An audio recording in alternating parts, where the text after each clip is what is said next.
Unfortunately, your ace down. Ace is down. We learned just yesterday, in fact, out of nowhere, that Hunter Brown on the 15-day IL, and let me tell you, I doubt it's going to be 15 days. Like, he's eligible. I think it's retroactive to the 2nd of April, so he would be eligible to return on the 17th. Buddy, it's throwing arm shoulder soreness. Is that correct? Right shoulder soreness? Yes. I don't see him throwing the ball for at least a week and a half. That would be the time. That would be, most of that IL time before you start doing a ramp up. And first and foremost, I think the easy question is, does this at all change your perspective on the Houston Astros at this moment? How can it not? And there's several reasons for it, not just the obvious one. The worst one is if it, somebody knock on some wood here, but I mean, you've got the 15-day IL, you've got shoulder. I mean, those are the magic words. Then your mind starts to wander, and then your mind starts to wander even more since it's the Astros, and they may have changed their ways. We'll find out in terms of transparency and how they deal with injuries and how. 15 days, is it going to become, more? Is it going to become less? When's he going to come back? Right. Et cetera? Yeah. I'm glad you brought this up because this is something it's a litmus test. Yes, this is it. Here we go. This is the first test. And I don't know that I could say with any level of certainty that there's like any level of passing or that this is a great sign, but at least I had a moment in my personal morning of your ace going down for a period of time where I went, well, that happened quickly. Yeah. Right? It felt like it was out of nowhere because it was out of nowhere. We didn't have that lag time of, oh, he's feeling sore. Oh, here come the Tommy John. Right? We didn't even have time to get our jokes in because Friday he alerts them that there's soreness. He's back to Houston very soon thereafter to see team doctors, and they've shut him down by Sunday. Right? Wow, I was about to make a joke that I probably shouldn't. That would be considered blasphemous. But I mean, very, very quick turnaround there for shoulder soreness where, hey, there's a little bit of discomfort too. He's going to the IL because we cannot afford any level. So there is at least some level of quickness on the recognition and diagnostics portion of the injury. Now, that it was diagnosed as soreness, so we'll see if this ends up being something larger. That's what they do. That's the issue that tends to happen. But that happened there. But now we have to see what have the changes that they've done wrought when it comes to his return. And to be fair, you can't just go with the stock number of games that he misses because sometimes injuries are long-standing injuries. Yeah. But we will be able to see how they return him to play, and hopefully it is sooner rather than later. Like hopefully they are so good at this that they can do this sooner because I don't like having to go without a Hunter Brown, especially in this time period where you don't have another dude who is even a close facsimile of a top-line starter on this rotation right now. No, and with Hunter Brown specifically, the fact that it happened on his off-throwing day, that is a little concerning because we don't know. We don't have eyes on it, and that's number one. And if we did, I don't know that we would know what we're seeing. Well, I mean, if he threw a pitch and then he immediately came out, you'd be like, oh boy, So we don't know if it was soreness, like legit soreness, or it was a pitch and he felt something. We don't know any of that. But the fact that they put him on the 15-day IL, that immediate, and they did say shoulder. That immediately, your mind starts to race, as I said. It could be a labrum, could be bicep, could be the rotator cuff. And then, of course, all that turns into, potential of a long time being out. So the other part about this that is interesting, well, I said interesting, kind of scary. Go ahead. Before you go there, I didn't want to give you Joe Espada. Joe Espada talking about it. He said that Hunter Brown's shoulder, quote, didn't feel right in his throwing program on Friday in Sacramento. And then he got to, hopefully this doesn't keep him out for a long time. He used the word hopefully, but that is not a level of certainty operating-wise. Now, to be fair, I don't know what level of certainty my manager should have in the immediate wake of that kind of news, but it was very light. When we talk about this, there's not an initial sense. They said we're going to get him to see our doctors, and then we'll go from there, right? Yeah. Before or after the All-Star break as a return for Hunter Brown? Oh boy! Of course, we're not going to hold you to this because it's not like you're working off of any hard, concrete evidence right now. I'm glad you put it because they get me every time. Every time I say I ain't gonna fall for it, I'm not gonna fall for it, and then I fall for it. So I'm going to say before, and I could be dead wrong. In fact, history says I will be dead wrong. But again, I just fall for it all the time. That being said, even if it is before the All-Star break, That is scary, man, when you see what the pictures that they're throwing out there right now. Christian Javier is a hot mess. He was missing the strike zone by 2 feet, and I'm not exaggerating.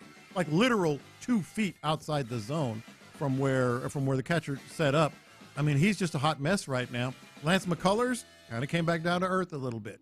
And oh, by the way, they're going to a 6-man rotation on Friday, and Hunter Brown is not going to be part of that 6-man rotation. So what does that do? It means that at least the guys will have adequate amount of rest so that we can have the days in between to wonder if this guy will come in and have a better game or a bad game. You remember the good Fromber, bad Fromber conversations? We're going to be having that with every single starter that you have to this point because every one of them has demonstrated some level of up or down outside of Hunter Brown, whether it's Lance McCullers Jr., whether it's Tatsuya Imai, whether it's Christian Javier.